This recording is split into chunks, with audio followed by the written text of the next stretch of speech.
Per ell, és una injecció extraordinària d'adrenalina i, sobretot, d'esperança. Aquest combustible espiritual que fa que la causa de la llibertat, la causa de la república, sigui tan poderosa. La primera vegada que el Demba va tornar de permís va venir impactat. Els independentistes són molt bona gent. Quin gran país que teniu. M'han acollit com si fos un dels vostres de tota la vida. És que, amic Demba, ets un dels nostres. Aquest país l'han construït milers de catalans i catalanes nascut a altres terres, però que han decidit que Catalunya sigui la terra dels seus fills, perquè en aquesta petita nació del sud d'Europa no preguntem als nostres ciutadans d'on venen, sinó on volen arribar plegats, en progrés, en benestar, en justícia social. Aquesta és la nostra força.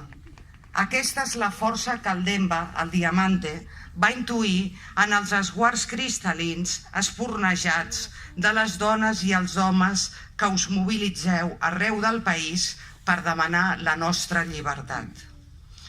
Cada cop que us concentreu prop dels murs d'aquesta presó que delimiten el nostre captiveri ignominiós, us sentim, us escoltem, us veiem i ens emocionem. Gràcies per ser-hi, sempre, infatigables, tossudament alçats. Ens en sortirem, perquè és simplement impossible d'empresonar la voluntat democràtica d'un poble. Avui, les nostres conviccions, els nostres ideals, són més forts que mai. Malgrat les manilles, els calabossos infames de l'Audiència Nacional, els trasllats agònics en furgonetes de la Guàrdia Civil, la presó no ha aconseguit humiliar-nos, perquè l'esperança sempre és més poderosa que la por, perquè construir és més poderós que destruir, perquè la causa de la llibertat és imbatible. Volem tenir unes paraules especials per al Joan Bonanit. Plogui, faci fred o calor.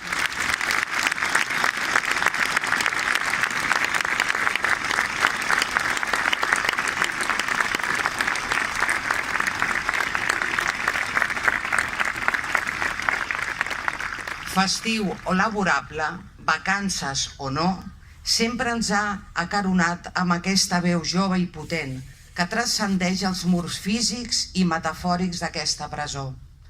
I gràcies per acollir el Diamante, per venir-lo a veure a Lledoners, per haver-lo fet sentir un home lliure d'un país lliure.